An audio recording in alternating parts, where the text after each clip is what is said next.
아무래도 이번에 가장 조금 많이 화제가 된 거는 인천고등학교 김태견 투수의 5일 연속 투구였죠, 이번에. 네, 그러면서 거의 200구 넘게 던진 게 아무래도 많은 분들의 관심이 좀 있었는데, 이거에 대해서는 사실, 그러니까 이성과 감성의 충돌이라고 해야 될까요? 예. 그런 거를 좀 생각을 안 해볼 수가 없는데, 아무래도 김태견 선수 같은 경우는 당연히 사실 던지고 싶을 거예요. 이거는 감독이 시켜서 던진 게 아니라 그냥 김태견 선수 그럼, 입장에서는 당연히 이건 던지고 싶어요. 내가 이 팀에서 가장 좋은 투수인 걸 알아요. 현재 컨디션이 가장 좋고.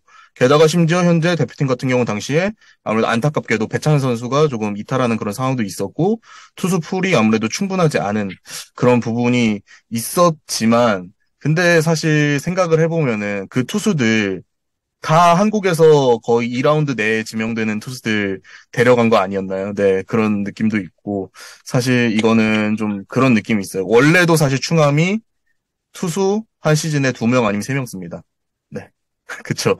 아무래도 작년 생각해 보시면은 작년에 윤영철, 변건우, 박건우, 윤영철, 변건우, 박건우, 윤영철, 변건우, 박건우, 변건우, 박건우, 윤영철 이랬고, 그 전에 이주영, 윤영철, 이주영, 윤영철, 이주영, 윤영철, 이주영, 윤영철. 그래서 사실 제가 충암을 볼 때 가장 안타까웠던 건 뭐냐면은 3학년 투수들이 2명만 있는 게 아니에요. 두세 명만 있는 게 아니라 3학년 투수들이 7명 가까이 있는데 그 일명 에이스 투수 2명을 제외하고 나머지 친구들이 던진 이닝이 그 에이스 중에 한 명이 던진 이닝의 반도 안 돼요. 음, 반의 반도 안 되는 경우도 있어요. 그게 정말 너무 안타까울 정도로 사실 물론 이기기 위해서는 에이스를 써야 되는 게 맞습니다. 네. 근데 리그전에서도 사실 많이 그런 모습이 보인다는 게 안타깝고, 그리고 그런 게 결국에는 청소년 대표팀에서의 운영에도 많이 영향을 미쳤다고 생각을 하는데요. 그러다 보니까 이번 대회에 조금 이제 중간에 흔들린 투수들이 몇 명 있었어요. 그러다 보니까 그 친구들 같은 경우에는 한 경기 흔들렸다고 해서 거의 바로 배제가 됐고, 마운드 음, 운영에서. 그리고 야, 그 이후에 살아남은, 일명 정말 서바이브한 살아남은 김태견, 전미르, 황준석.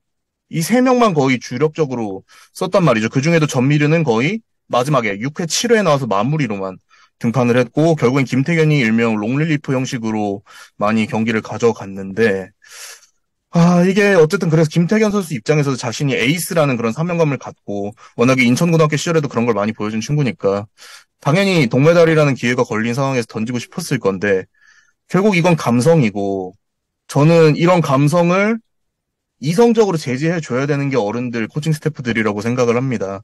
특히 이런 나이대에서는요. U18, U15.